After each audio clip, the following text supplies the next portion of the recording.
The eagles gathering together, उकाब इकट्ठे हो रहे हैं. Later by Brother Joseph Branham and the Branham Tabernacle. ए मुंतकिब, चुनी हुई और पहले से तयशुदा दुल्हन.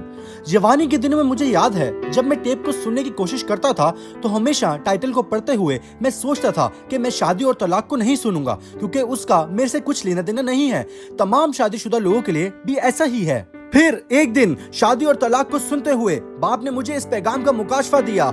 उसका मसा मेरे दिल में आ गया कि वो मेरे से बात कर रहा है. ये पैगाम मेरे लिए है. वो मुझे बता रहा है कि उसने मुझे बनाए आलम से पेशतर चुना था. ये मेरी शादी की तकरीब है. मैं उसके सिवा और किसी को नहीं चाहता. मैं उसके साथ और उसके कलाम के साथ और वाहिद उसकी आवाज के साथ सच्चा और वफादार हूँ क्योंकि हम एक हैं. यकीनी तौर पर यह पैगाम उन तमाम भाइयों और बहनों के लिए था जिनकी शादी हुई थी लेकिन अब तलाक हो चुकी है. लेकिन वो बता रहा है कि उन्हें क्या करना है. लेकिन इसका मतलब कहीं ज्यादा बड़ा और मुकम्मल था जो कि बहुत ही अजीम और बहुत ही ज्यादा ताकतवर था. सिर्फ एक ही शौहर था और वो अपनी बहुत ज्यादा चुनी हुई दुल्हन को पुकार रहा था और उसे बात कर रहा था. खुदा की आवाज उसकी पाक खालिस कवारी कलाम की दुल्हन को पुकार रही थी. वो जिसे कभी भी किसी आदमी की तरफ से छुआ और नापाक नहीं किया गया. वो जो कि उसके साथ और उसके कलाम के साथ सच्ची और वफादार है. वो जो कि मुकम्मल तौर पर उससे और उसकी आवाज से मुतमिन है. उसके फजल और रहम के वसीला आज हम ये कह सकते हैं किसी भी शक के बगैर हम उसके कलाम की कवारी दुल्हन हैं. जलाल हो.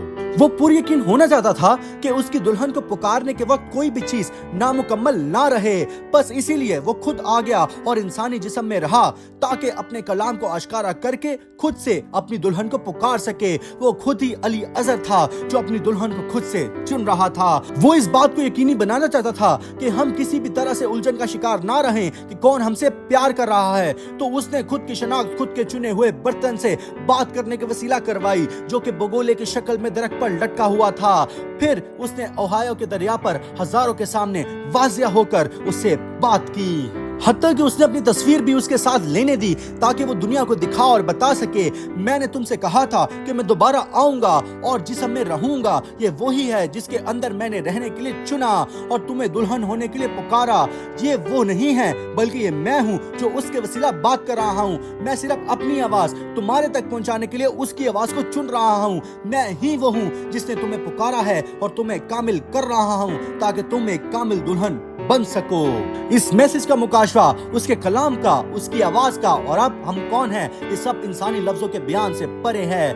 मैं जानता हूँ कि तुम उस बात को जानते हो जो मैं कह रहा हूँ. उठाए जाने वाला ईमान अब अपनी जगह ले रहा है. दुल्हन खुद को खुदा की हजूरी में बैठने के वसीला तैयार करी है जबकि वो कामिल होती जा रही है.